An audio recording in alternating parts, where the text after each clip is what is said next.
Okay. But that's good. Let's start there. First of all, let me say I disagree with everything that was said. No, just kidding. Um, let, let, let me say this, that let's make it much simpler for a moment. I'm going to change to my other monitor. That was not intended that you see that yet. But I think it's actually a great place to start, so forget it. Imagine this. There is a one-line zinger, and probably only one, maybe two, and it can be sequenced in a couple of ways. But there is a one-line zinger in your industry, in your market, whether it's local or political or nonprofit or whatever, that is so powerful. And when I say one-line zinger, I mean like, the one-line zinger here at the bottom of this screen, like balms for skin rashes, are they safe?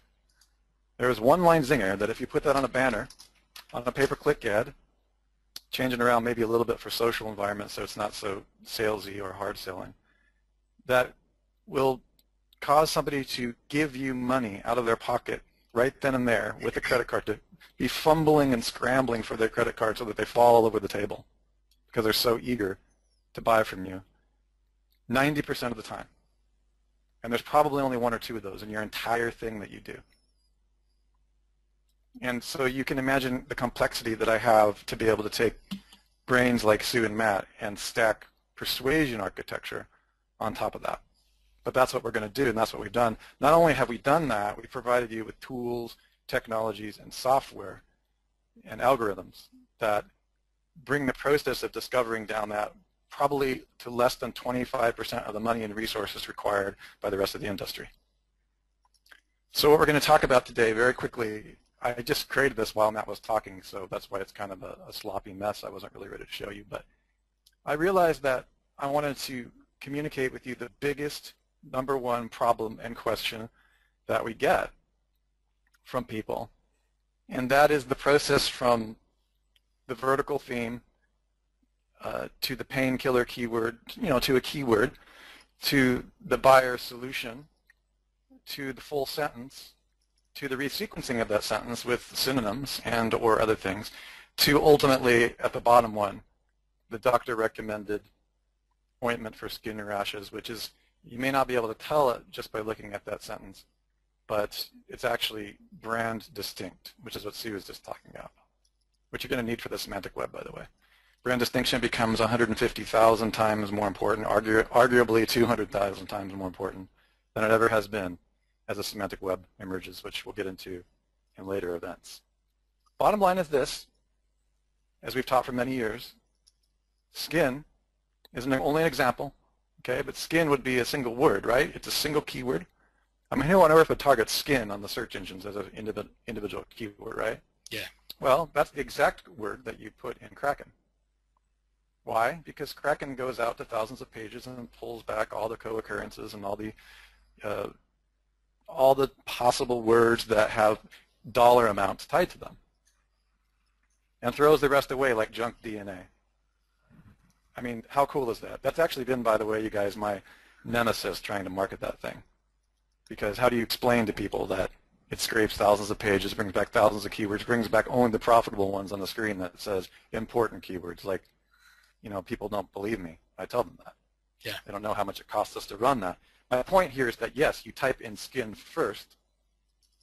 Matt and Sue have a new report called Poseidon and Beyond that does 10 times that much, but we'll get to that another time.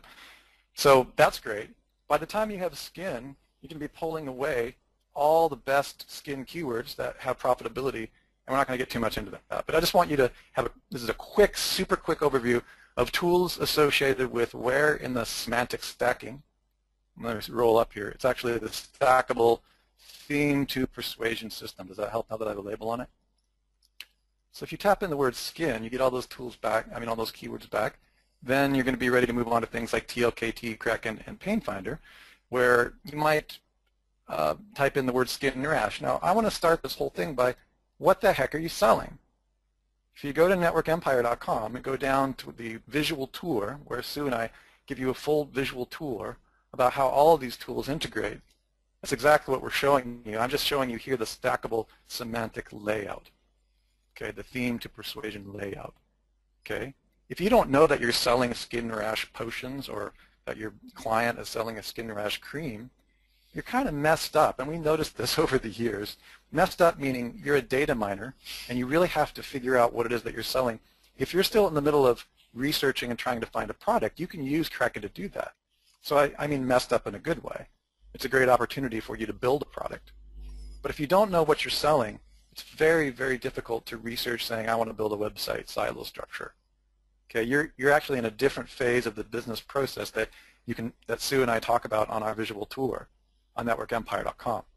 You're in a product discovery phase and the business startup phase. Understand? Okay, good. So if you do know what you are, I'm assuming it's skin rash. Skin rash might be one of many ways you can describe the pain that you're trying to solve if you start using Kraken, TLKT, and Pain Finder. What I'm really wanting you to walk away in this session with is an understanding of how the stacking from the seed term, the vertical online market keyword, begins to grow. And of course, there's going to be, in the skin industry, there's going to be a lot more than just skin rash. There's going to be skin pain, skin conditions, rosacea. Sometimes you'll have pure, diverse synonyms that don't even contain the word skin. Now, pure, diverse synonym is a very scary word that I made up to scare you on purpose. But all it really is a synonym that does not contain your vertical theme. Does that make sense? Yeah. Excellent. Okay, good. All right, so when you're done with skin rash, what's really cool when you get to the third phase, what I call the buyer solution keyword stack, is that you're probably dealing with a solution. And these used to be called money keywords. I mean, even Microsoft, Sue and I back in the day were back engineering the Microsoft, they even called it money keyword. And then they put money versus educational keyword. These are all the terms that DWS Any Builder has these really cute little pictures next to every keyword. It'll tell you if it's educational versus a buyer keyword. I mean, how cool is that? But it's really important when you're building a business. In fact, I'm sorry, Matt, I didn't put in DWS or Any Builder in here. That's another tool. So I'm just trying to give you a list so you don't get scattered amongst all the tools that we have, because I realize we have a lot. The buyer keyword is incredibly awesome because it's about skin balm, isn't it? Okay. And then as you go, you guys are probably all aware of Hummingbird having launched. Now, we didn't used to stick Hummingbird here, but Hummingbird is this new thing that starts dealing with whole sentences based on what people's problems are and how they're dealing with the solution. So again, how to choose a safe skin rash balm. Now, I just kind of made that up. This is based on we're going to go over all of this, so don't worry. I have several more slides to show you. We weren't supposed to start here, so you're getting the advanced stuff first, so that's good news for you. Okay, it's going to get easier for the rest of it. How to choose a safe skin rash balm, that's kind of a headline, isn't it? All right, it's a little weird, I know, but there's probably 150 different ways you can create a headline. And you never know. Remember I said there's probably one or two one-line zingers in your industry that people are going to be scrambling to give you their credit card 90% of the time they read it? I know that's hard to believe, but for any of you on this call who've ever had that experience, you know when you hit that zinger. How many people on this call have actually tested or accidentally stumbled upon, hit, wrote, or pay-per-click tested a word or phrase that was so powerful that it trumped everything else on their conversion list? How many of you have had that accidental experience? Okay, a few of you. Some of you. Okay, well, you will. And if you haven't yet, you will. Okay, and it 100% depends upon what the biggest pain in the market is. Okay, that's why you can use like the painkiller article method. This is what we mean by the PAM method. That's available to you in the members area. And the Pain Finder tool, also available. Pain Finder is so powerful because it'll actually tell you the most painful question currently statistically on the web, specifically on Quora, related to your vertical theme. And sometimes it will give you the biggest pains and the most number of viewed pains or questions for your pain keyword. Sometimes it does, sometimes it doesn't, because that's a longer tail, isn't it? By the way, those of you who know about long tails know that this is a keyword. Long tail, longer tail, sentence. Well, Hummingbird, and I'm giving you a little sneak peek into Sue and Matt and my new world of the semantic transition. We call it Humzilla, what's coming. Hummingbird is really about long sentences that contain both your vertical theme and your pain keyword, and of course variations and resequenced variations that are synonyms. So for example, how to choose a safe skin rash balm, that might be a headline. Well, we show you how to write those headlines. I'm going to show you here in a second a free PDF download that Matt is going to be putting in the members area. It's not hard to stack this, and when you start thinking about these every time, it gets kind of fun. And then, of course, balms for skin rashes, are they safe? Do you see how that's just a different headline? Okay, it still contains skin rash, doesn't it? And it still contains balms, but it's resequenced. It's like resequenced DNA. That's why Sue and I are always DNA this, DNA that, because it's a good model to talk about how things are sequenced and stacked, which we'll talk about here shortly. Notice how I say, are they safe? Well, what happens here, guys, is you've moved from research, getting lost forever in keyword research, into finding persuasive sentences that actually convert. We've given you all the tools to stack each one of those processes. When you get up here, this is my favorite part. For people who like copywriting, our favorite part is up here, writing stuff that really scares the crap out of people so they'll buy. Okay? Or else solves their problem so they'll buy. Sorry, did I say scares the crap? I didn't mean that. Okay, and then you have, but then there's, from Matt, like the crazy stuff that he can do is like just massive keyword research across, finding every single keyword in the whole universe that has the word skin rash in it and swallowing the market whole. We do that as well. All right, so you got to do all of it, and that's how we're teaching you. And if you get down to the bottom one, resequenced with ointment, see how ointment is another word for balm? That's what we call a search engine proven synonym. It's actually no longer proven, but it would be considered a synonym, right? So it's another way of saying balm, and that's what you call a synonym. So it's also doctor recommended, which is a position different than are they safe. You see how this sentence up here is a persuasive, it's a persuasive sequence that focuses on the safety of putting stuff on skin rashes, right? Of course, that gets through the reticular activator of every mother out there who's wondering if this stuff is safe to put on our baby's diaper rash, right? They're going to stop in their tracks and go, oh my God, is the thing that I just bought going to hurt my kid? Yeah. This is actually persuasion architecture. This has nothing to do with keyword research anymore. And we teach you how to do that in painkiller article method. And you don't want to do that until we stack. And I'm going to show you the diagrams here. It's going to be really simple. Now, doctor recommends ointment for skin rashes. This is a positioning as authority. For example, Sue and I have worked with many businesses that have a major doctor as the owner. And what's nice is that once you know a little bit about persuasion, and we're going to talk about the ultimate 13 types of persuasions on earth that are hands down the most powerful. I hesitate to even give you guys this chart if you haven't read it already, because it is incredibly powerful. That's the 13th most powerful persuasion methods in the world that I've discovered over the last 10 years. Not only that, it tells you where in your whole digital empire you may want to apply them most effectively. Okay, so doctor recommends is more of an authority-based thing. So it's also a brand distinction, isn't it? If you've got a doctor on board you can actually use, or you've hired a spokesperson, or you've got somebody representing your brand, when you have that brand distinction, that's incredibly powerful. And it's a different kind of position than it is for are they safe. So hopefully this gives you a little bit of insight. We're going to come back to this. Just know that here's the good news. I've just given you the most complicated thing I'm going to talk to you about today. Isn't that wonderful? That's awesome. That I'm not going to, and not only that, I've told you, isn't it amazing that there's the best idea, and that the best idea is that there's probably one of these lines. We don't know what it is yet, okay? There's probably at least one line, and probably a few sequences or variations thereof, that 90% of the time people are going to respond to you in some way, regardless of where that line is presented in your socially activated one-web and perpetual downstream, really, really complicated thingamahoosit, okay? Isn't that cool? All right, so now I'm going to go over to my other screen now. I'm going to change monitors here. If I lose you, because right now you're on my 70-inch monitor, and I think it's taking up a lot of bandwidth here. Okay. While you're doing that, Russ, I just want to make a comment there. Guys, you see how Russ has got the vertical theme, which is skin, so we sort of call that the market segment. The pain keyword is the market vertical, and the biosolution keyword is essentially where we get into the market segment life cycle. So within skin rash, we're dealing with balm, and within balm, that's the life cycle we want to actually trade in. Okay. So from these stacks, we're actually stacking. We're going to pain find, and we're finding how people actually ask questions, and we keep on expanding these ideas. And then from that point on, that layer gets dropped onto those pages where we've mapped out our silo architecture in any silo builder. Okay. Now in any silo builder. So we can essentially stack and map out all our synonyms and our keywords at the same time as well. Okay, Russ, carry on. Yeah, okay, cool.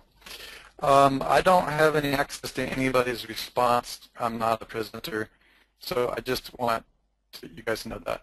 I'm assuming that you'll tell me if I'm losing anybody because I can't see the 1s and 0 responses or anything. Okay, so can you guys see my second monitor here, my other monitor? Is this the socially activated one? Can you see the circles? Yes, we can see it, right? Yes. Okay, excellent. Now, when I switch tabs, sometimes I get some static, so I'm going to go ahead. I want to stop everybody here and just blasphemy, but I need you to forget about it for a second. All right? Because when you come back, having let go of it, it's going to make so much more sense. Because here's the thing. Here's one tiny map of Sue and Matt and my socially activated one web ring perpetual downstream traffic system, right? This is the stuff that people pay huge amounts of money to come and learn and so on and so forth, where, you know, this is actually a small piece of it. Remember how I talked about that there's probably a one-line zinger that when people, you know, get it, they're going to fumble to reach their credit cards or at least opt in or attend your webinar or whatever? And it's your job through the stackable system and the stackable data mining processes we've given you that are actually cybernetic. Cybernetic meaning part machine and part human. Okay, because you're in the stackable system we just showed you with the keywords stacked. Those latter sentences, like for example when we talked about, you know, balms for skin rashes, are they safe? That's something that a mother would worry about. That's very human, isn't it? But we went through a very technical process of coming up with skin rash and balms and ointments and all the synonyms. Okay. Well, if you know that there's at least one line zinger that's going to convert, regardless of the silo structures or anything else, there's no point in starting building your technical infrastructure until you have your persuasion architecture. Okay? So now we're going to start defining these terms so that I'm not losing you. And the previous theme, stackable theme to persuasion, that giant cluster words from skin to skin rashes that I've shown you, to understand a little bit better about how I think, please go to our wiki at themezoomglossary.com at some point after the event, and I'll have Matt put it in your in the members area somewhere. We do talk about it quite a bit. Please do watch a video that I believe is probably the most important video of all time in terms of understanding data hierarchy. And watch this before you read about website silo architecture and before you get too involved in stacking your theme to your theme keyword to your painkiller sentences to your persuasion architecture. We're going to talk about that. Just make sure to have this on your list to watch. Okay, this is George Whitesides. He's a chemist. And Sue and Matt and I show this at every live event. Okay, we turn off everything else and we make people watch it from the beginning to end, and then we have a class discussion on it. There's a reason for that. The reason for it is to understand that the complexities of everything is still stacked on the simplest things. The entire internet and all its complexities is stacked upon a binary system, which is simply transistors. Okay, so that's the homework assignment that I'm giving you, even though Matt, I didn't tell you that I was going to have them do this. I just want everybody to be sure at some point, not today, not in the middle of our talk, but please do watch that, okay?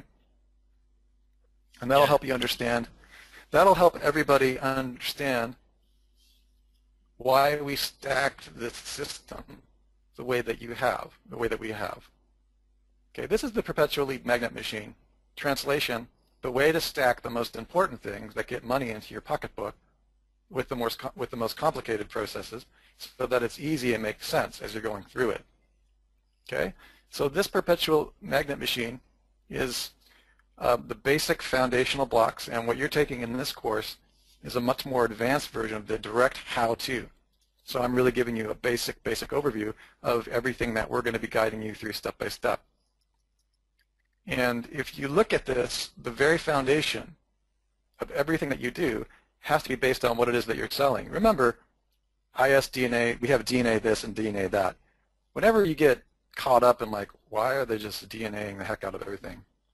just know that DNA means made up of, or it's a sequence.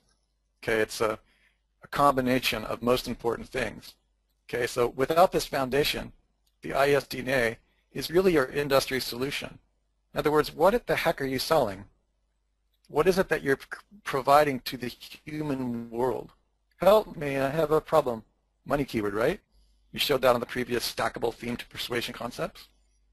Okay, this is all about human beings for the most part, unless you guys are like into seriously machine world oriented like gaming Wall Street or stocks and bonds or data analysis, or maybe you're reselling data. That stuff's pretty meta, right? But I imagine that most of you in here are selling to humans, and even when you're selling that stuff, somebody is buying it. There's a buyer. And you have to know who your buyer is, don't you? That's what Matt was showing in the cycle. Okay, it's the epigenetic code. It's like, what is my problem? I have a serious problem. I'm going to go to the search engine. I'm going to type a keyword in. It used to be that we focused on keywords. Now they're typing in whole sentences, which is why Matt and Sue and I designed the painkiller application. Okay, because really, and now that Hummingbird and Humzilla and everything is out there where sentences and whole questions and formulations of questions matter, it's more becoming about, I'm going to type my whole problem, even if it's a paragraph, into the search engine and see what comes back. How do I get rid of red blemishes on my right leg on Tuesday afternoons? Yeah, that's coming. Okay, so this is for human beings.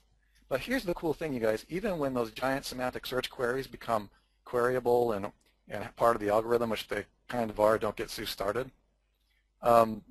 what we're showing you today is still going to help you extract huge amounts of money from the web. Okay? That's all I really wanted you to just take a look at this. If you get a chance to look at the perpetual lead magnet machine, Matt's going to put it in there under foundational stuff so you have access to the foundational stuff, because when you know what you're selling, this is where the FAQs and the SAQs come in. They're frequently asked questions and should ask questions that help drive what it is that you're selling. Okay? And then when you start doing the should ask questions and frequently asked questions, will help you start stacking and formulating exactly the same way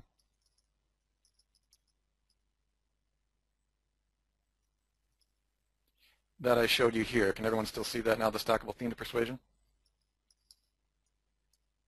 Yes. Okay. I just want to make sure, because sometimes when I move things from one monitor to the next, I lose the reception here.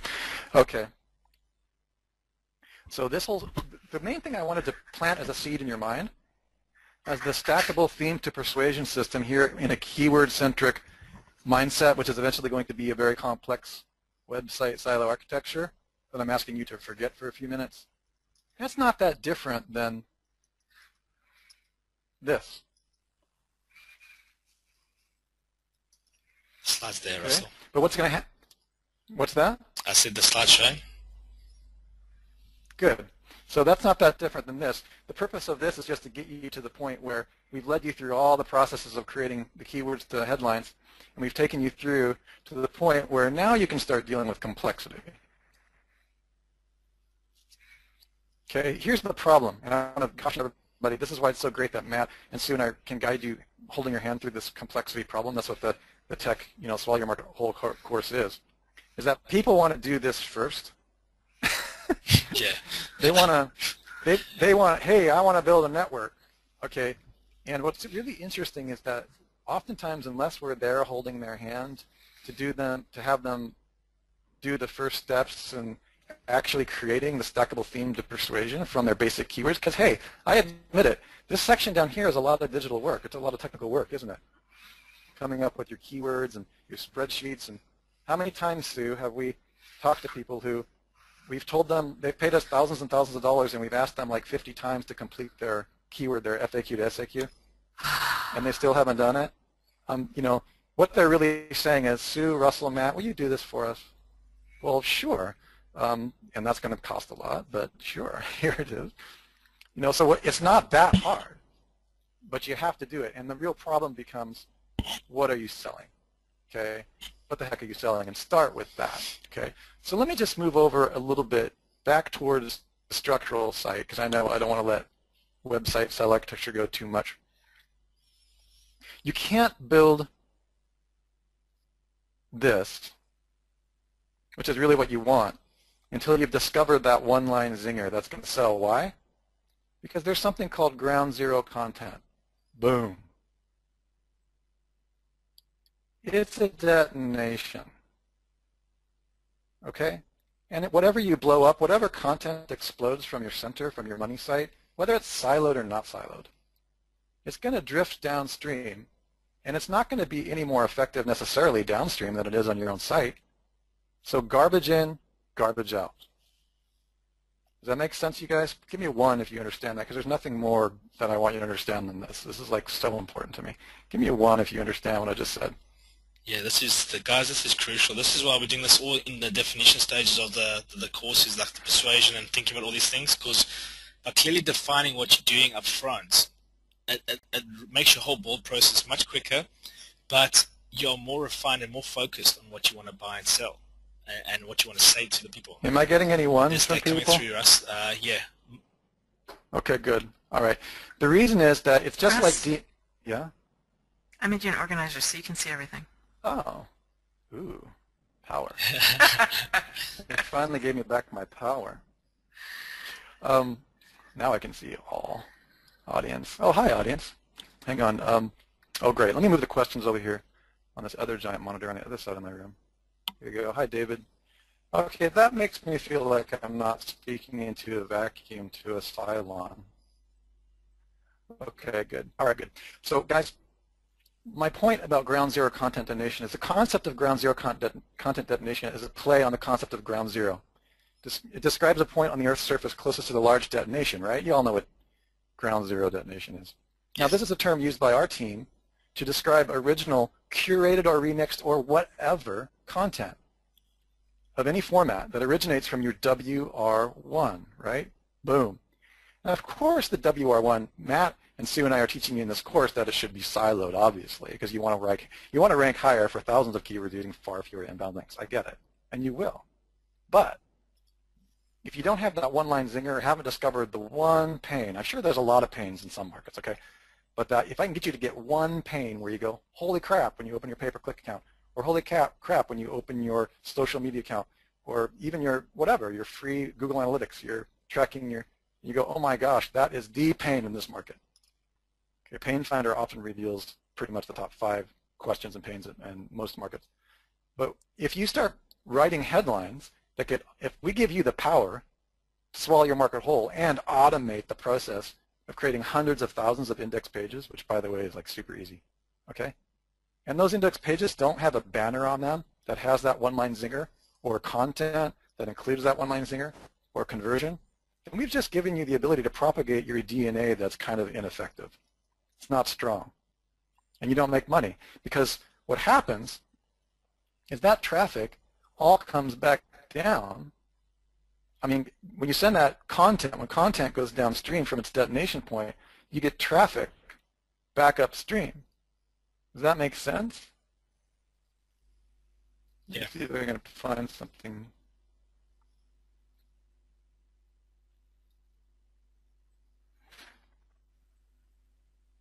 Now this is a little hard, guys, because I haven't turned this into a chart. I know it's really, really ugly, but I'm working on a really nice chart for this for you.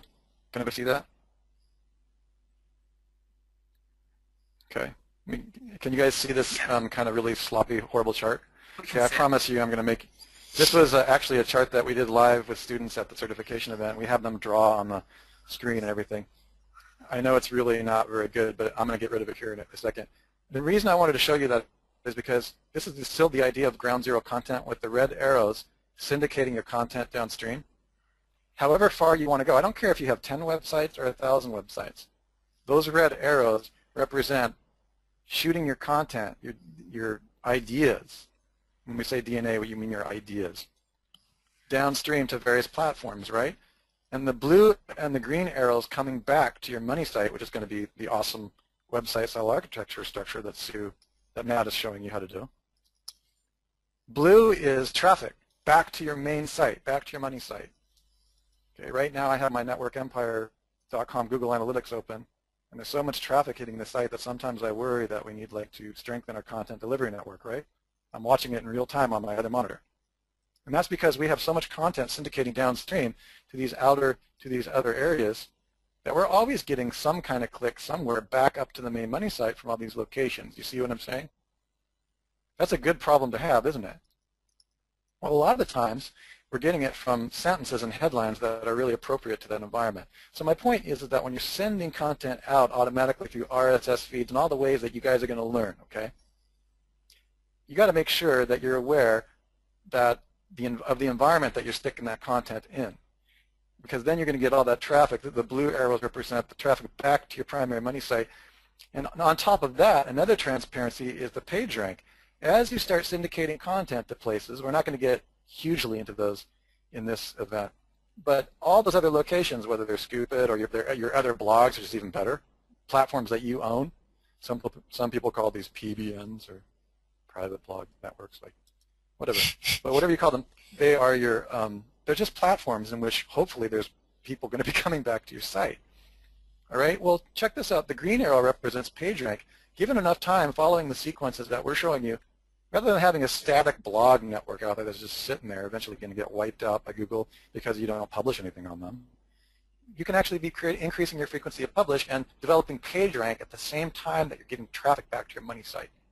So obviously that one-line zinger becomes really important, doesn't it? If I've got a blog out here that's got 150,000 pages indexed, and we have plenty of those, there's going to be a banner with my one-line zinger that's proven on every page, isn't there? Yeah? Give me a 1 if you understand what I just said. Because that's like key.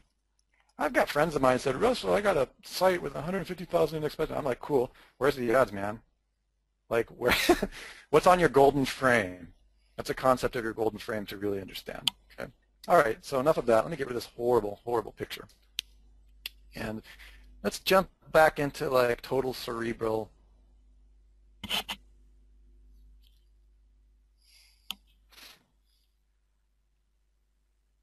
Okay. I've changed the screen. Hopefully it's come through. It's come through. There it is. Okay. It's kind of cool. I can see the lag, the time lag I have on the audience view screen. That's really cool. Okay. If you guys go to the ThemeZoomGlossary.com, you don't have to learn how to spell ThemeZoom neuroeconomics. Russell, what I'll do is I will put all these links into the I promise you guys, yeah. Oh yeah, I promise you guys you're going to get all of this stuff. And we're going to re-sequence this whole thing in a little. So Matt and I will put it in there for you, and you'll be able to kind of follow the train of thought, because this is definitely the most advanced training we have prior to the network course and the live certification event, which is just, I'd love to see some of you at that event eventually. I'm not trying to sell you anything, I'm just saying it would be easier to work with people who've been through Matt's technical training at the live event. Yeah. So here's a basic concept. Marco asked me, I'm going to stop real quick. Marco asked me, what is a one-line zinger? Marco, what I mean by a one-line zinger?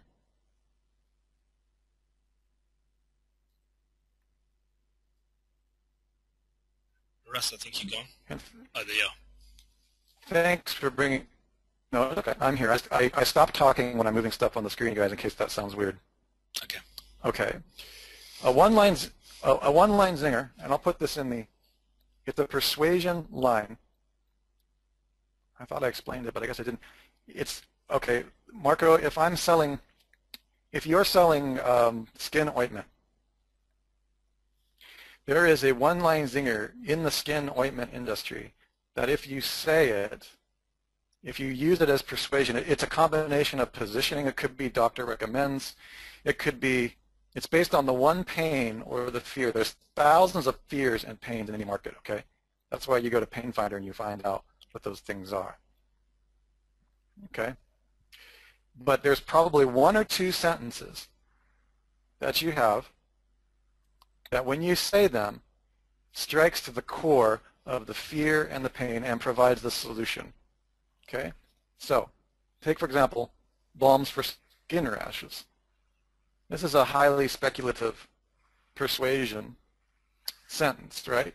I don't think that this would convert. I don't think this is the one-line zinger for people selling skin ointments for skin rashes, right? All right? But it could be. In other words, we could find out through research and pay-per-click or also on your website, just regular on natural search engine. You get this when you start getting a lot of people coming to your site. for something. I found out with one of my clients that head lice, Sue knows which client this was, head lice was the #1 pain in the whole industry for parasites and bugs. Like, it was just the #1 pain, right? And that the one-line zinger for getting rid of head lice, first of all, it was seasonal, and it was always in the time when head lice was the most popular, and it was always like, and the one-line zinger was, get rid of head lice quickly. That was the short one. Okay? Quickly was the key word. It wasn't the same if I didn't have the word quickly. Does that make sense, Marco? And so the one-line zinger became like, okay, get rid of head lice fast, or quickly get rid of head lice. It didn't matter what sequence it was. It always had to do with getting rid of it fast. That was the pain, was the speed to which you could get the bugs off of your kids. Does that make sense? There's all kinds of other things we could use, like get rid of head lice organically, or get rid of head lice. I don't know. There's like 50 other pains we could have addressed, but there was nothing that was as profitable as using the speed. And the word head lice could also have been hair bugs, but head lice was the word that was most commonly used. So when you put those two things together, and when you resequenced the word with the speed, it was the single highest selling and highly searched term for the head lice industry. Does that make sense? So what we found out through our testing was it was both speed and the word head lice, even though there are several other terms that we ranked for that equal head lice. Head lice was the most profitable. Does that make sense? And remember, you're going to find all that out with You're going to find that out with Kraken and TOKT. By the time you get here and you're creating your persuasion architecture, you're going to know which root term is the most profitable. Okay, and you just got to figure out the persuasion term. And that's what this is about. Okay? So that's what we're dealing with here. Website silo architecture, right? Matt, can you hear me still? I lost everybody for a second. So Yeah. Okay.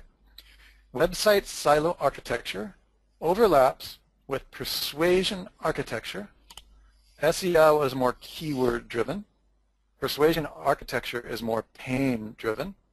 Put those together in a resequence in a large sentence, and if you research it enough and test it enough, you might have to test it a few times. There's a bunch of ways to test it. You will come up with your one-line painkiller zinger. I should probably call it a one-line painkiller zinger in the wiki, but that will probably help you. So the way that I'm trying to address this with you is like you need at least one of those that you know works every time. Okay? If you're talking to a mom on the phone and her kid's got head lice, and she calls you on the phone, she asks you, "Oh my God, you know how to get rid of head lice?" I say, "Yeah, I know how to get rid of head lice quickly." She's like, "I'm coming over to buy whatever you have." I know because I've actually done. One of my friends that actually sells that stuff, and it works. I mean, she can't keep it on the shelves in that season. Okay, and she doesn't have to say anything. It's a one-line zinger. That's it. Call, answer, purchase. Okay, you guys all have one in your market. Now, here's what's really cool, and Sue's talking more and more about this as we move into semantics. We're not going to get into that too much, but that's also what we used to call USP. Does everybody remember the good old USP with Jay Abraham, my former mentor? Everybody remember all that stuff? Yeah. USP means, yeah, okay, good, Mark. I said everybody, okay, here's a bunch of yeses. USP means different things to different people, so don't get me started because I don't want to waste your time on it today. It was really funny to watch how it went through various transitions. It used to mean unique selling proposition. Jay started that. And then it became unique selling position. Okay? And a unique selling proposition is not the same as a unique selling position. All right? So you really need to understand that Sue and Matt and I use Simon Sinek's start with why in order to help you position your company. Because this is not really a course about how to position your company. This is really a course about how to position your proper keywords and your stackable persuasion on top of the most profitable keywords in a website architecture, and then build your entire empire network. I get that. But it's still really important to ask yourself, okay, well, if you're an affiliate, you can still have standards, even if you're an affiliate marketing company. You can still have a why. Okay, we call this a pseudo branding thing. Like, how many of you guys are affiliate marketers here? Just so I know what I'm dealing with. No? Okay, good. There's some stuff. All right, Lee, that's okay that you're an affiliate. Lee, you can still have standards. In fact, Sue and I have a lot of case studies on this. I think Matt does as well, where when we started testing affiliate networks and affiliate marketing and CPA, we created something called a pseudo brand. And that pseudo brand was still a USP. Even though I didn't have my own products, we didn't have our own products, we would create like a standard. And when people hit our site where we would have recommendations, our product comparison sites, our recommendation sites, which did really well, by the way. It's one of the best ways to go. You know, you guys have seen those launch jacking sites and the rest. It's funny, what the launch jacking sites never do is they never come out and say, we will never sell you, go to our standards page. Here's the 5 things that affiliate product must have in order for us to even bother selling it. Would you buy something from somebody again who had standards? I do. Why is affiliate marketing any different? It's not. People just don't know how to do it. So if you're an affiliate marketer, put the products that you're selling into a USP, and that becomes that unique selling position, which is much more powerful than a unique selling proposition, because everybody's proposing you. Everybody's got a proposal, right? Especially in the affiliate market world, they're just like everybody's just copying each other's copy and this and that. But very few of them create a unique selling position. It's funny because a lot of the affiliate marketers who I know that are multimillionaires now have their own companies and they build their own products, obviously, which they should. But even early on, they had kind of positions required and standards that they actually use before they would sell something. And the ones who don't, they lose their trust in the marketplace. So hopefully that makes a lot of sense. Anyway, I digress. Back to website persuasion architecture, now that we've kind of talked about USP, that was just a brain jiggler, just to remind you guys what it's all about. Well, website persuasion architecture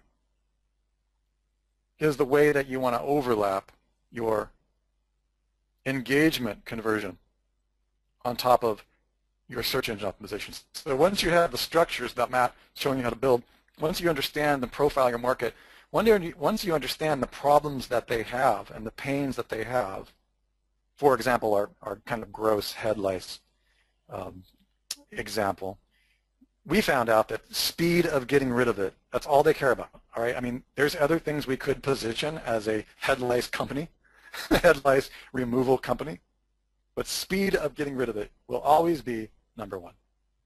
Yeah. Okay? We could position ourselves as, okay, well, these are organic and holistic products to address the market that just can't stand the horrible chemicals, right? But what we also discovered is that even a mom who's into organic and naturopathy and whole foods, okay, that's the whole, profile of the person that Matt was showing earlier, the cycle. Well, if she has a hard time getting rid of it with organic stuff, she's the first one to be in line to buy the toxic chemicals. Okay. Yeah. So what I'm trying to tell you is you can position your company on organic stuff. But remember, the deeper pain always prevails. Everybody give me a gigantic number 1 if you understand what I just said. It's going to make you $1 million if you really, truly hear me. Yeah. This is so wow. crucial. Okay, so let's take a pause here. I know it seems like I'm going slow, guys, but this is so important, this stuff, because what we teach you about building your persuasion DNA gets propagated to everywhere out in your network. And if you do it wrong, it doesn't matter how big your network is. You still don't make crap for sales. Isn't that cool?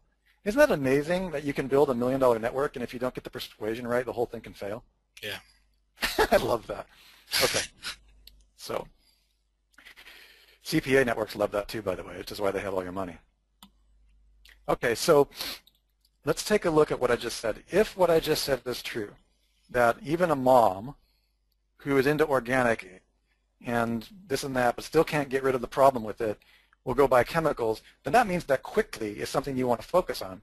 Your decision about how to engage your audience in the position you want to create as a USP, a unique selling position, It's still nice to have a company that's organic and that's all natural, right? But if your product doesn't work, they're still going to go get the chemical stuff. So this is where you have to decide how you position.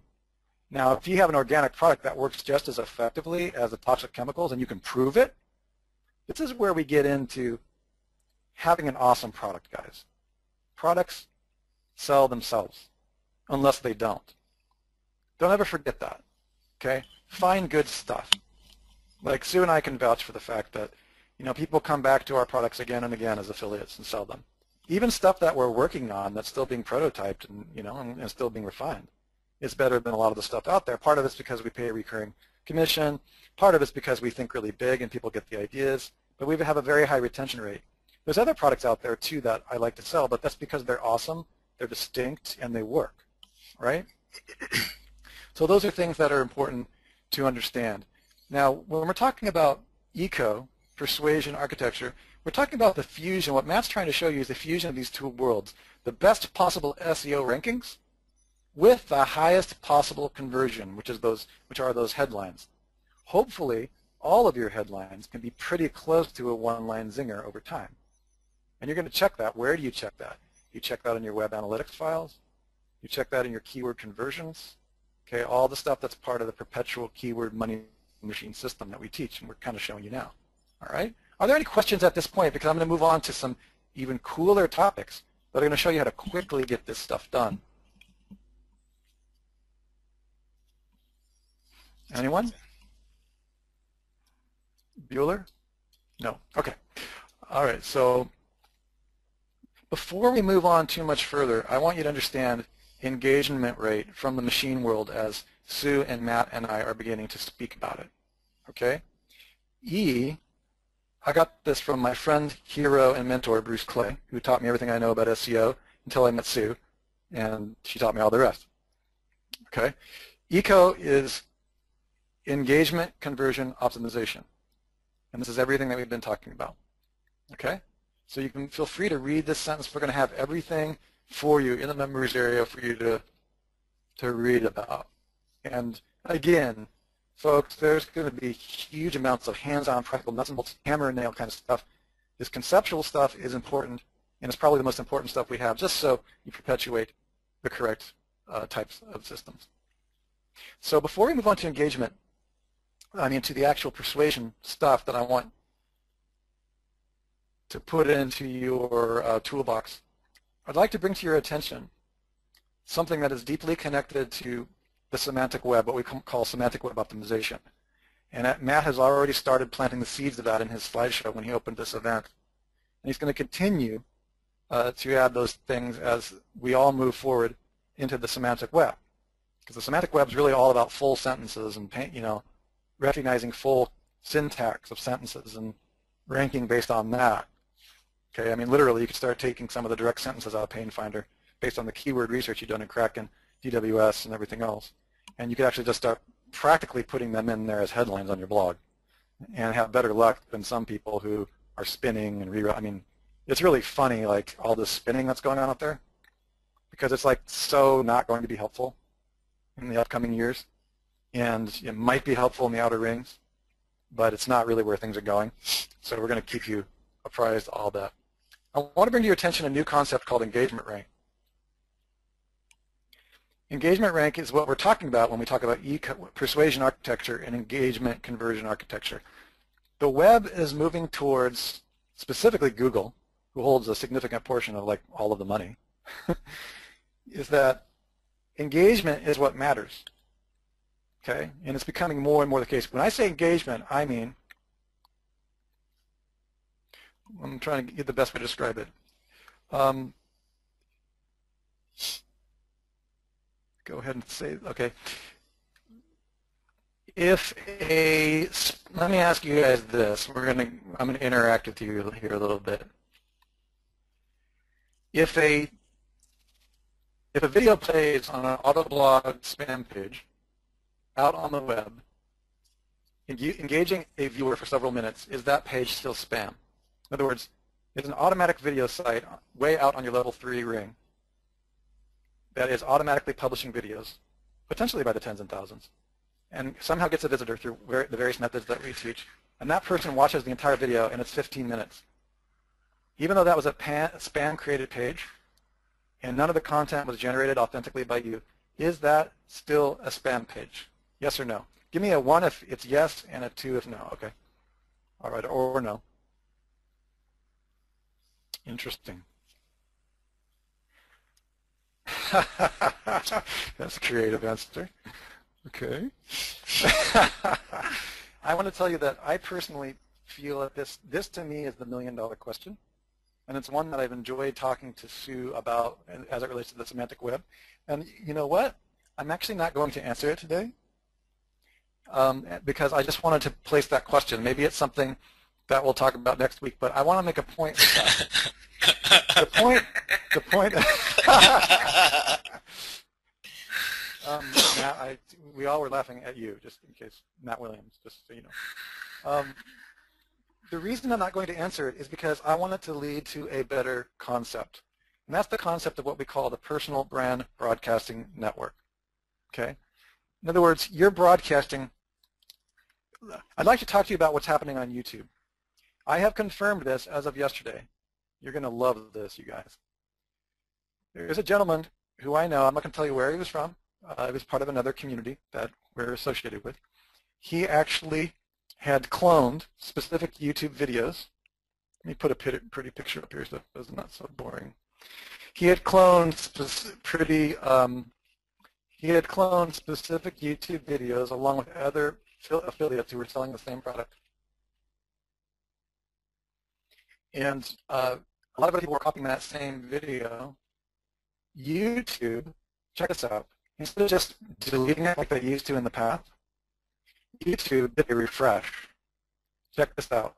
When he uploaded the video, which is a permission-based copy of another YouTube channel, actually his affiliate upline or whatever, it was actually an affiliate type model. He uploaded that.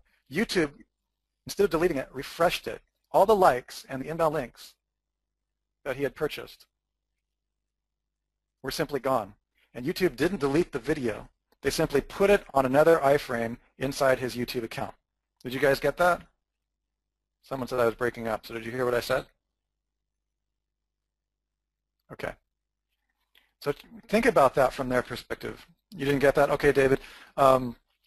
If I upload a video from you onto my channel, and it's one that is not tagged as copyrighted, I can upload any video from your channel. I can swipe videos from your channel. In fact, all right, I'll just cop to the truth here. I've got softwares where I'm cloning entire YouTube channels. I can steal your entire YouTube channel and upload it for myself.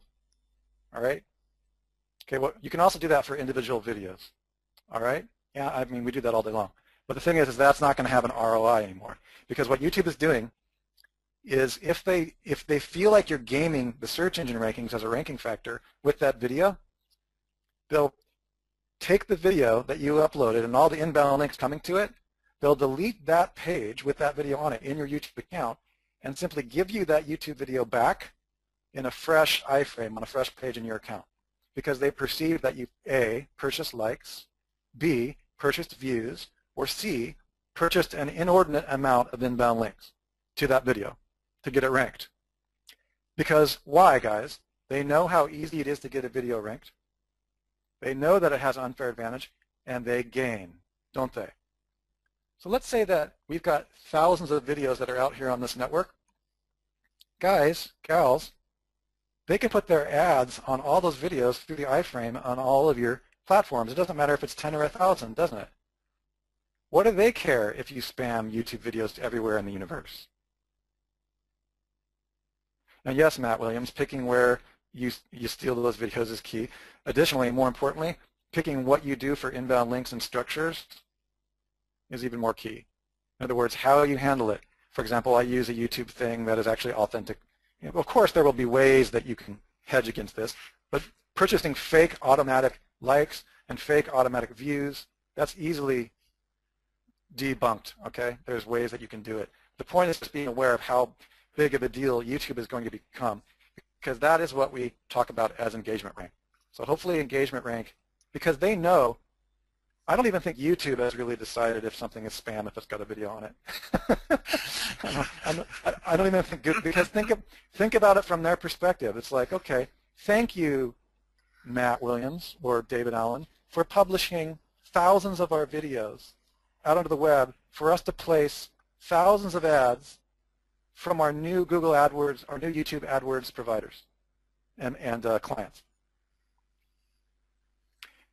Honestly, if I'm doing a YouTube ad and I get clicks and conversions and I'm doing well, I don't really care where they stick it. They can put it on anyone's broadcasting network. I don't care, as long as I'm getting conversions and modulating all that. So that's an idea. I wanted you to be aware of engagement rank, what that's all about. Okay? Because now we're going to move on to persuasion. We're going to move on to what if you use all of our tools and you're picking the best keywords and you're stacking the clusters and you're figuring out how to write the painkiller articles, through the stackable system. All of that is video, okay? And that's the main thing I want you to understand is the stackable system that we're teaching here.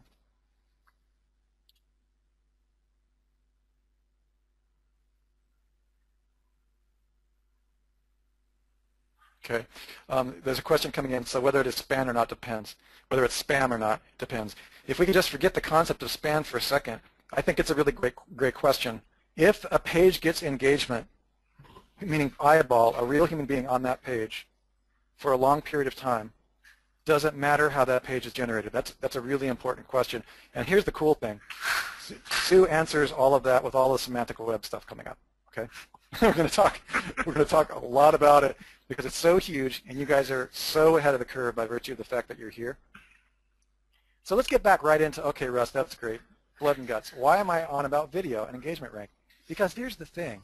Your unique selling proposition and your unique selling position and your sales writing, your copywriting capabilities is really the same skill you need to create awesome videos. Okay, everybody calls it a VSL, right? A video sales letter. This is why if you go to perpetual-lead-magnet-machine or go to the members area where Matt and I are going to have this in your module here. This original stackable system, by the time you get to step 4, we're addressing pain versus vitamin. Okay, because we're going to talk about that now a little bit.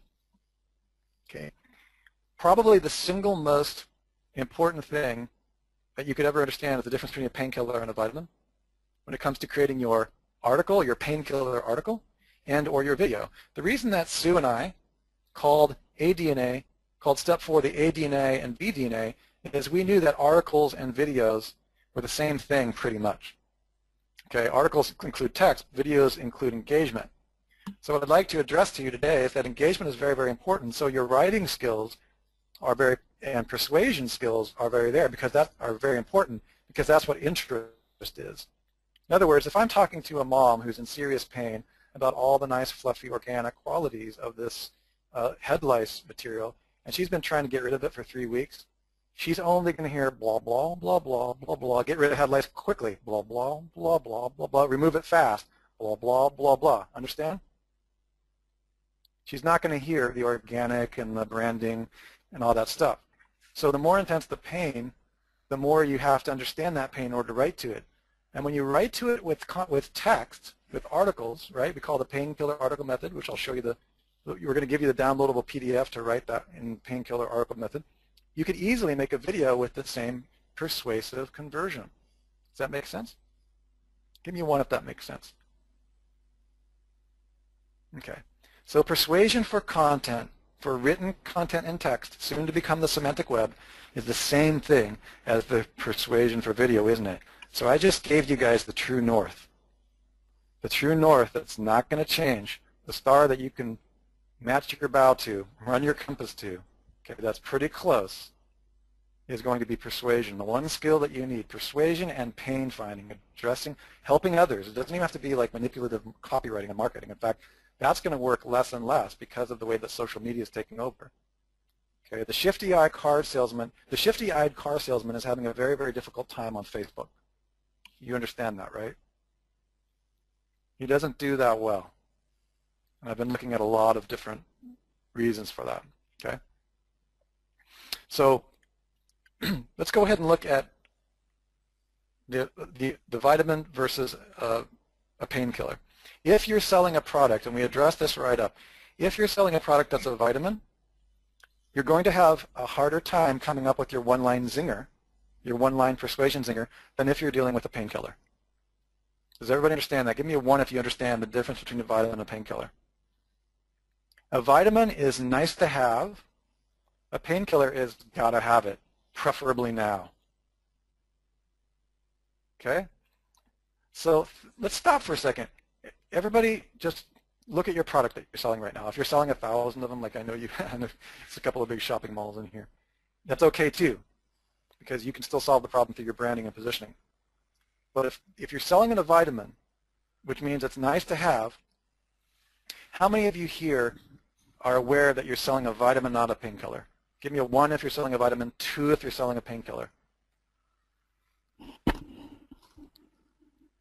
Excellent.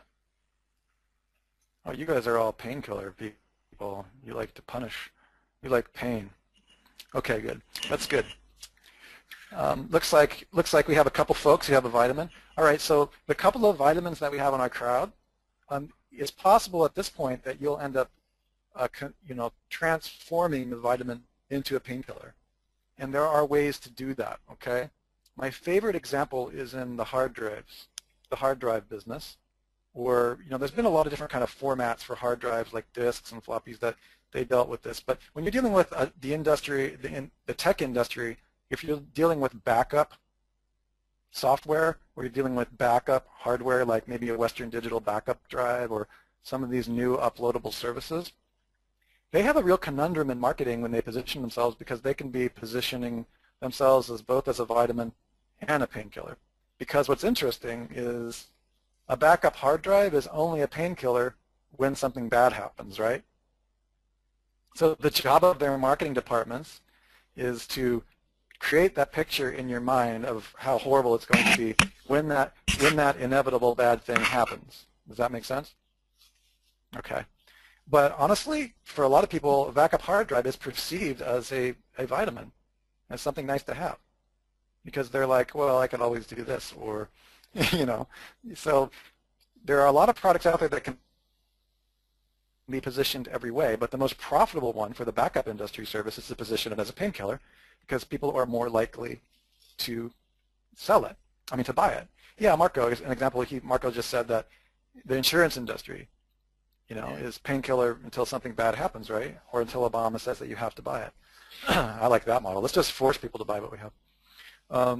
So that's what we're looking at, is the difference between a painkiller or a vitamin. All right. So I think you guys understand that. That being said, your market research is going to be done on painkiller when you get to this level, because you're already going to have your Kraken keywords all researched out. Your frequently asked questions are going to be put in your nice little graph and grid that we give you, all the things that you'll be seeing through that whole process, okay? And whichever tools you do or don't have, there's ways to work around that all the way up. And then when you get into your writing, when you have your silo structure, the silo structure is going to be, I like to put either your demographics, like Matt said, or my products. I love to put my painkiller products targeting a specific demographic, like Matt said, on my silo landing pages, because that means I can do a sales letter or just like it doesn't have to be a hardcore, like, overly persuasive sales letter, but just a sales letter that talk about the benefits and talk about the pains that it solves. And then I like to put supporting articles that confirm that are all painkiller-based articles. And I also do like to add vitamin articles underneath my painkiller silo landing page. Does that make sense? And that's really nice, because I never forget. I'm always anchoring myself to my painkiller.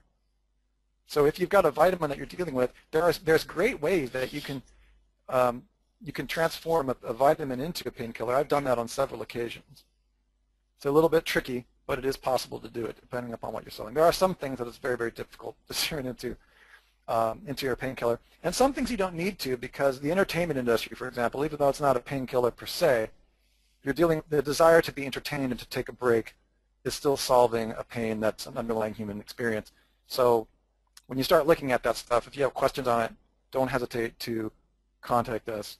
We can kind of look at your case individually. All right. So that's really what we're talking about here. And when it comes to silo architecture, I like the method of putting your, actually I think I had it up here. We'll get into this here in just a second. We had there's a section in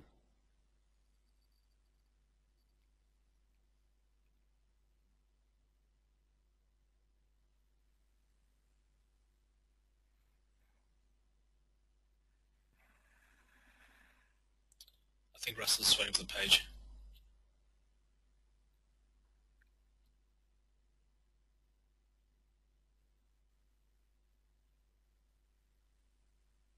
Can you guys hear me at all, or did I lose you? Yeah, we got you there, Russ. Excellent. Thanks, guys. Appreciate your patience. I promise I'm getting a big connection here shortly. Okay, here's a really super simple thing. Now, this is not as detailed as what Matt is going to show you. This is like a super basic, like from a marketing perspective. Okay, I thought maybe this would help you guys. And again, this is only the persuasion layer. Okay, Matt's going to show you, Matt and Sue are going to show you how to do the technical stuff. But it's kind of an interesting idea. There's nothing really stopping you from putting a video on every silo landing page, right? And even if you don't put a video on the silo landing page, you can still put a nice article that uses that stackable, theme to persuasion keyword layering that we showed you at the very, very beginning of my talk. On every page, you're going to know what keyword, what painkiller, what solution, and what long headline to have because you've researched the market. You would have researched what the pain is. You would have known, for example, if this silo page is about, if I'm a giant company and I have all kinds of holistic and organic products and services, right? This one might be for headlights. This silo landing page, I may start to address it. Okay, so here's the silo landing page, right? I might, and again, it depends on the size of your company. It depends on what you're selling. You can understand why we get a lot of questions. Should my website silo architecture be 400 pages or 50 pages or 2, right? Well, we don't know what you're selling or how many products you have to sell unless you tell us. We don't know.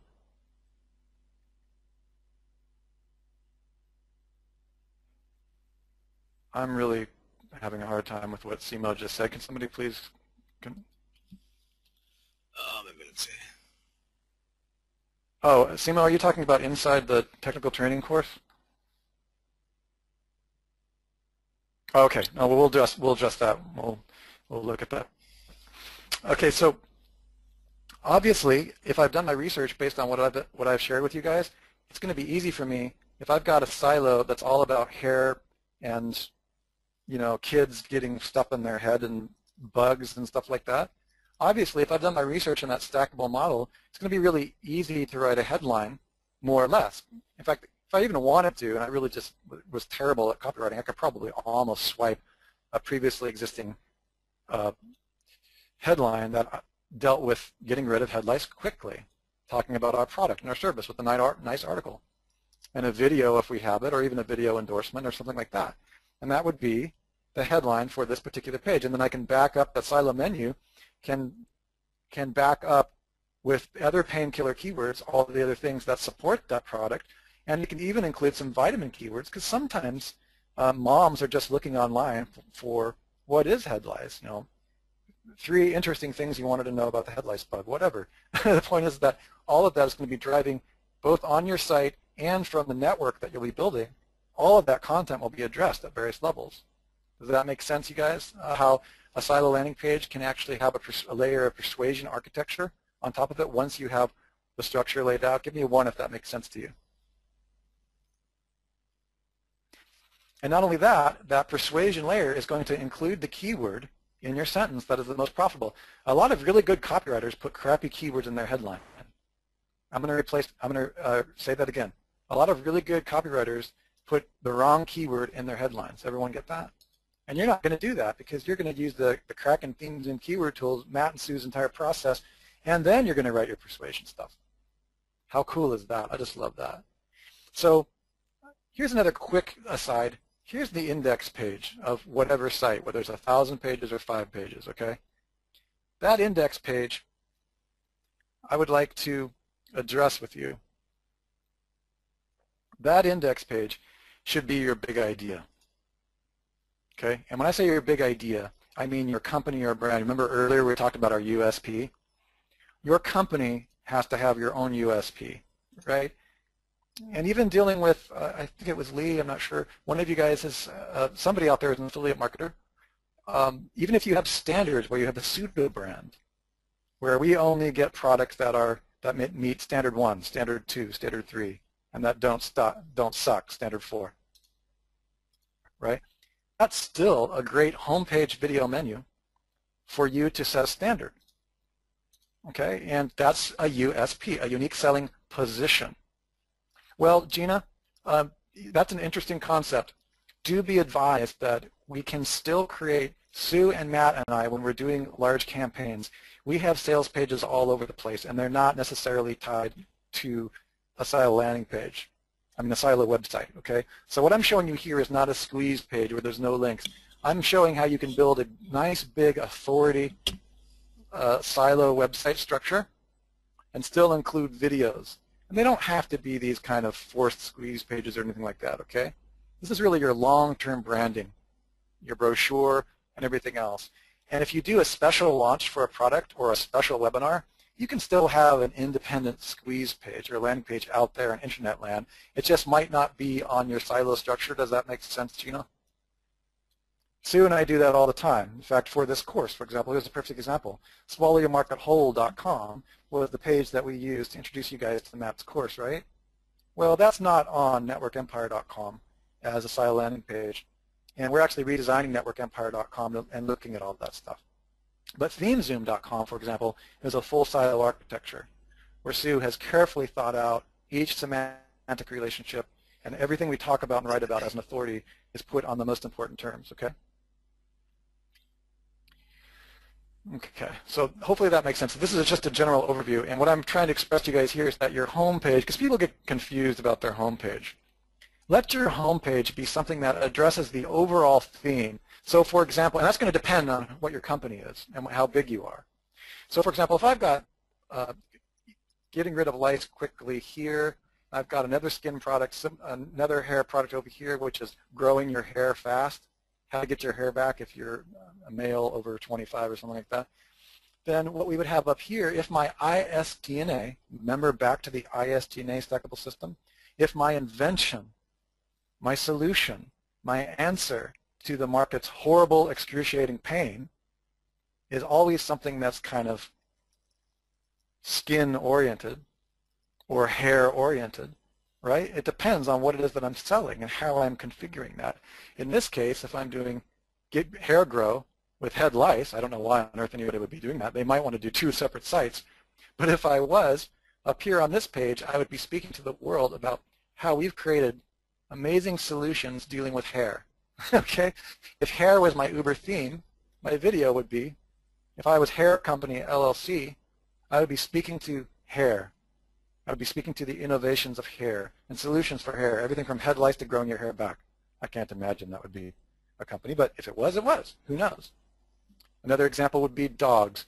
If I care about dogs and cats, which I can't imagine being them both at the same time, but if I was, I would speak to how I've dealt with both of them. If I was dealing with only dogs and I had a passionate love for dogs, okay, I would put each thing that I'm selling in relationship to dogs on each page. If there was dog collars here, okay, and special herbal dog collars that don't kill your dogs, if I love dogs so much that I don't want to kill them with toxic chemicals, I'm going to address that up here on my big idea page.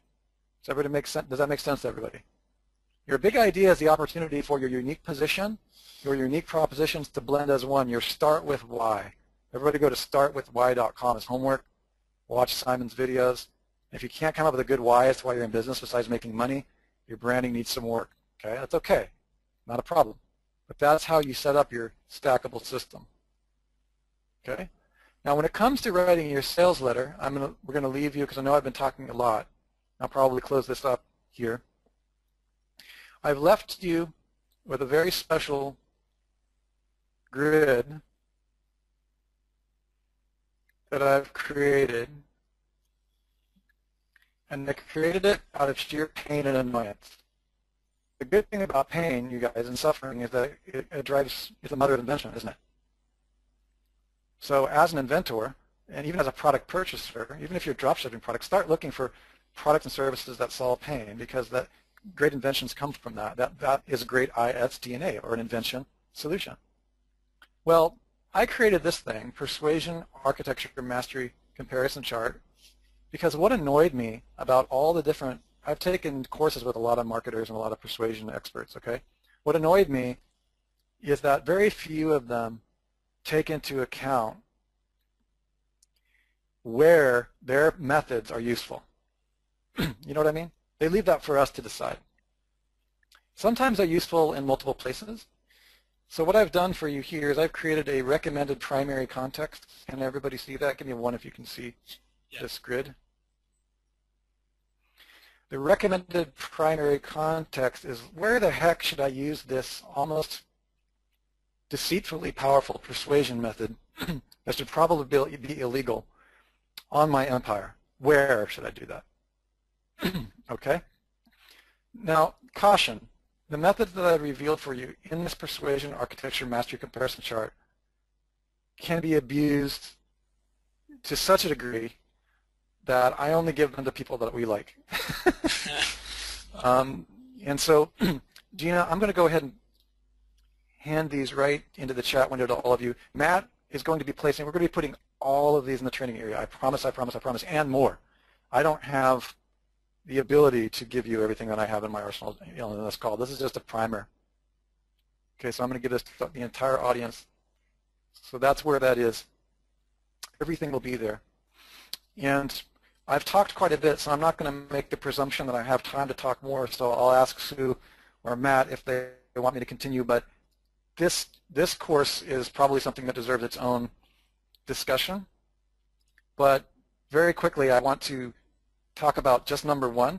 By far, the most powerful persuasion mechanism in the world, dangerous, is a book called Pitch Anything. And it stacks psychological frames in the exact order that the brain makes a decision in a way that is dangerous. Okay? We do it all the time. This is what we use for marketing. The problem with it is it can be used more or less to sell things that are not very useful or are not that great of an invention. Don't get Sue started on software that sucks. Okay. But my point here is that that's number one. And we also included ourselves, number 13, which is the interesting but incomplete modality, which we weren't able to find anywhere. That is probably the most important method when you're building out a full network. This is called content blocking. And also I included Mike Long, who we're working with on some other things. He has a very specific type of method that I haven't seen anywhere else. So you can see we have John Carlton, Frank Kern is on here. And what I'm doing for you, Gary Benzavinga, Simon Sinek, Mike Thomas, the Heath brothers, Eben Pagan, Gary Halbert, of course, I'm not going to be complete without him, Mark Sawyer, Irresistible Offer, Oren Clough. So I've given them to you not necessarily in the order of importance, but the order of usefulness. And sorry, Gina, I don't think it's in female blood to really become famous marketers because there are not a ton of them. And if there are, would you please send me a female persuasion expert that I can put on here, and I'll do it for you. I literally was not able to find any. I know that sounds really imbalanced, but there are some actually great social media experts that are female out there, but I can't really qualify them as a persuasion formula. So if you do, Sue's busting my chops on this, I think. Oh, I'm just going to eat dirt for this one. So if you guys have any females, it is something that I noticed. I did not intentionally leave ladies out, but it'd be very interesting, Mother Teresa. David, you're fine.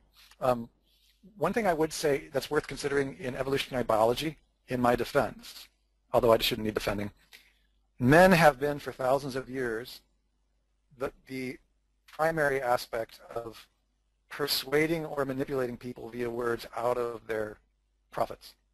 Okay? whether it doesn't matter how you look at that. Persuasion has been fundamentally a male, when it comes to words, more of a male attribute through evolutionary biology. Now, it doesn't mean that there are not some unbelievably powerful female persuaders. Sarah Palin or Sean, you're funny. Problem, I just didn't believe Sarah for a second, not even 3 minutes. So what I'm really saying is here, there's probably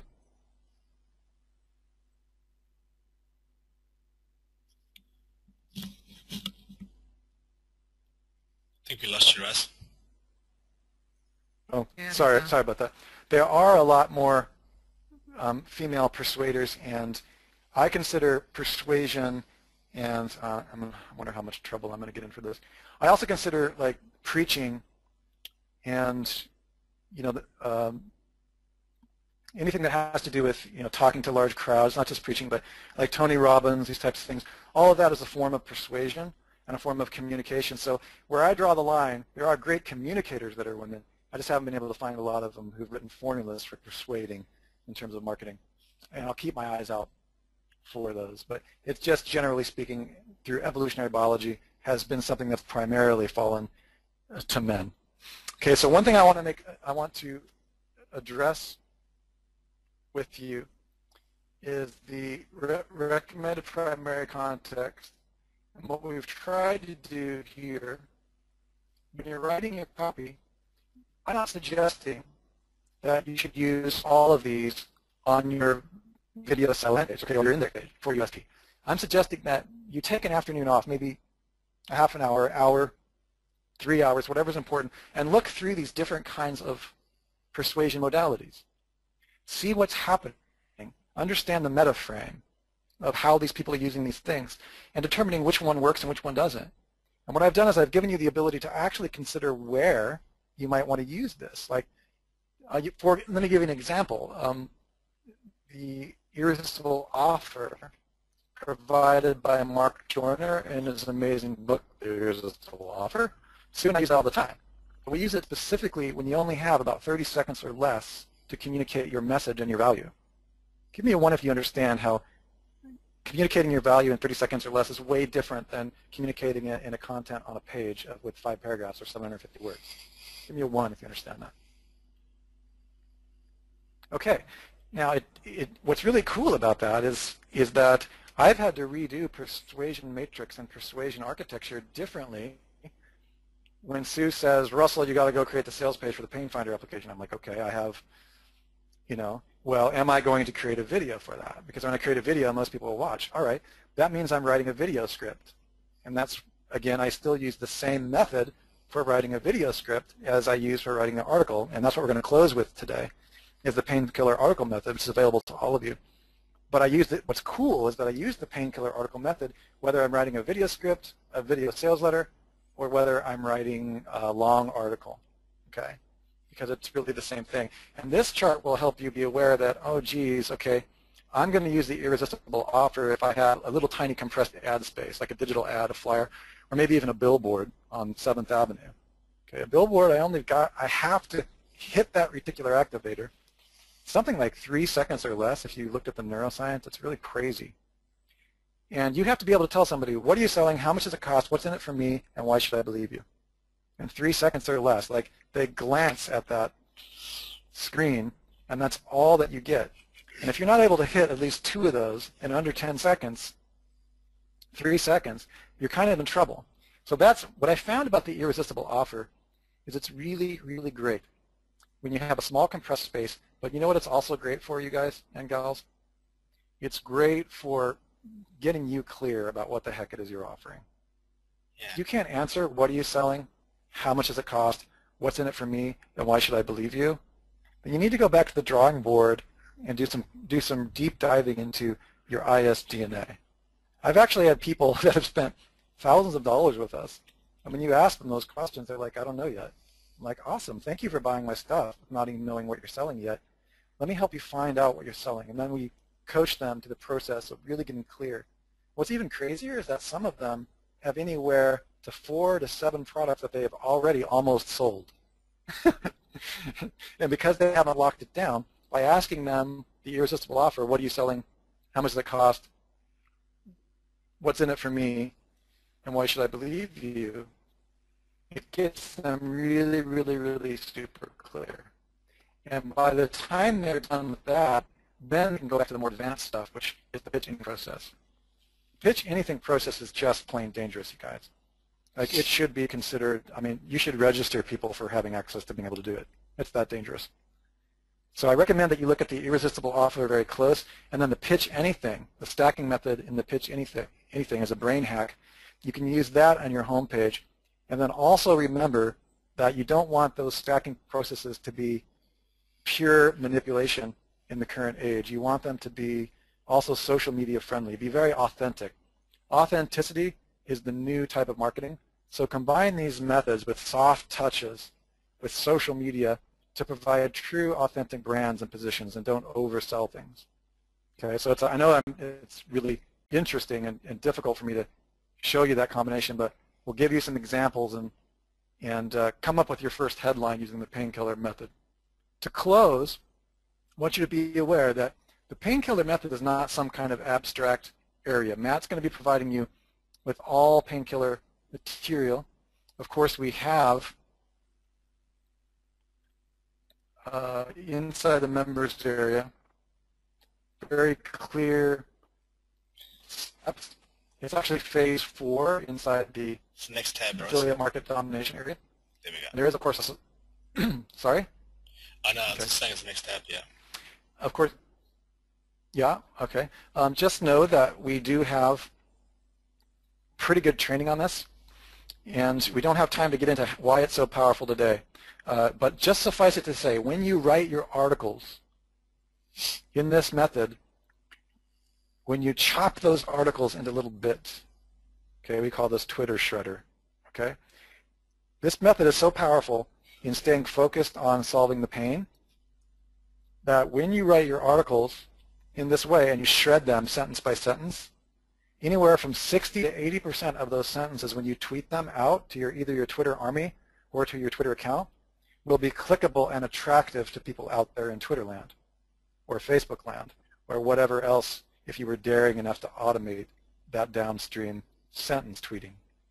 That's how powerful it is. So when we recommended a painkiller article method, we wanted to make sure that you understood that this model is powerful enough to be fractal or to be holographic. And there's so many sentences that are juicy when you're done with it that have meaning by themselves as standalone that it's useful for things that we're going to be teaching over the next 6 months that are automating these sentences. Give me a 1 if that makes a little bit of sense to you, so that I know I haven't lost people completely. Yeah, you broke up there a little bit through that sentence. Oh, they all got it. Good. Do I have an understanding? Yep. Of that? Okay. So it's really quite simple, you guys. You're going to sit down. There is also a software that we recommend. It's not ours that can be used, but it's completely unnecessary. Painkiller article method is just simply setting up ways similar to the graph we used when I started. I'm going to show that to you again, where you can just take these scripts and they already do some of the neuro marketing for you. You can use these for articles. You can use these general outline for your index page for your big idea, your start with why idea for your company brand or your standards. You can use them for your landing pages. Okay, here's an example of one. I think everybody can see that. 3 things to avoid, right? So the idea is to give you guys some templates that you use first, and of course then what's going to happen when you understand the meta principles about how they work, you'll be able to do this stuff on your own. And Chuck, yes, the software that we sometimes use called, I think, Article Factory or something, it's all in the members area. All of this is there. I do recommend that. I know software is a very addictive and seductive thing. We're going to lay it out for you in the order that you should get it, otherwise you can blow yourself up. So I know, Chuck, you're a software addict. That's awesome, man. And so am I. But just hold off until you really understand. Like, download the PDF first and look through them, and then you'll be able to, the software that we recommend does actually allow some of those things. And also you can do this right inside DWS Any Builder. You don't need to buy extra software, but I want you to understand how it works. So generally, three things to avoid. Okay, for example, it could be three things to avoid while treating a skin rash. Remember how skin rash was our first sentence I started the whole conversation out with? That's where I got the idea for that semantic sentence. And remember, those are going to be juicy article sentences that, funnily and ironically enough, the semantic web is just going to start loving. That's what Hummingbird was all about, right? Oh my gosh, it listens to whole sentences now. Imagine that. Who could have ever predicted that? Okay, so here's the whole thing. Three things to avoid is an idea. You can also do 5 reasons you should. Okay. So 5 reasons you should is a great way to start a sentence. That's more of a semantic. You should include your keyword that you have researched, and you'll include your painkiller. So it'll all be there, right? Hopefully that makes sense to you based on the original stuff that we went over with that original. Let me pull that back up for you. So you can see here on the original thing that we discussed, the stackable theme to persuasion system. Does everybody remember that? When you're done, I just love this, guys. I mean, it's just never been really explained like this before. If somebody had given me this like 5 years ago, I was just, holy mackerel. Take your master themes, break them down into all, and you can use all the other tools to do that we have, and you can even do it manually. Take all the break those down into pain keywords. Of course, all of this is based on knowing what you're selling and what your ISDN is, what product you have. Then start going to your painkiller article method to write sentences around painkiller and buyer solution keywords that are congruent with your product. And then just write a bunch of them and start testing them. You can test them for free by putting them just like on your website in the way that Matt and Sue are showing you, or the way that I showed you in the video website style architecture layer. And if you get really fancy, you can write notes with the painkiller article method, article style that I'm showing you, and you can turn them into videos or VSLs, video sales letters, right? In fact, what I do sometimes after I create an article, Sue may say, hey, Russell, go create a sales page on Painfinder. And then we'll go, okay, this and this. And I'll go out there and I'll do a painkiller article method or something like that. And then I'll go create a painkiller video slideshow in SlideRocket or on PowerPoint, right? And I'll just take the important points of the 5 reasons. 5 reasons that you should understand the pain in your market before building a website, right? I just did it. Whoops. Okay, I'm going to give people the 5 reasons. I'll put them in a slideshow. On each slide, I'm still going to mention Painfinder. This amazing new software is going to help you do it better. And by the time I'm done, I just video the slideshow. And all the slideshow was a recap of the painkiller article method. Does that make sense? Yeah. Okay. All right, so that's really all that I need to get into today. And Painfinder, of course, does some of this for you. It's not a pitch for Painfinder because you really don't need Painfinder. Sometimes Painfinder does it, and sometimes it does not. Chuck, to answer your question, if Painfinder does not bring back enough questions, for example, like it did on your topic that I won't mention here, you can always go to other places. Like Matt is a big proponent of using places like what is it, Matt? Umoogle or yeah, Uli, Omguli. You can use Yahoo Answers, which, by the way, we plan on integrating some of these stuff at some later date. You can also type your question directly into the search engine. Here, let me give you a little tip for a great painkiller question. In the event that, in the rare instant it's not in Painfinder, you can type in your painkiller keyword that you pulled from TLKT, and then you can put in forum or help or solution. You can put that right in there. Okay, and then you'll find some of the common questions or pains around your particular painkiller product. Okay, Joel, Painfinder is 100% pulling answers from Quora, so it's international. If it's in there, if somebody from the UK has typed in a word and it's spelled with a UK uniqueness, then if they've added that to Painfinder, to Quora, it will be in there. Okay, so that's the general overview of stacking themes and pain keywords and buyer solution keywords and then evolving that through the painkiller article method into semantic hummingbird-friendly headlines, that ultimately will lead to your one-line zinger. Once you do the testing and resequencing, you start making sales and tracking sales.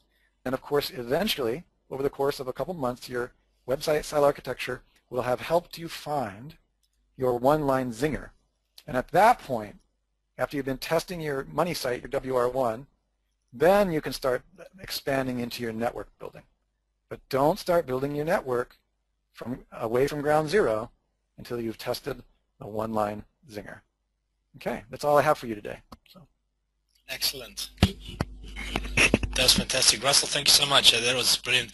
Guys, just give us a 1 if you enjoyed it so we can give Russell a round of applause. Excuse me. Hated it. That was awesome.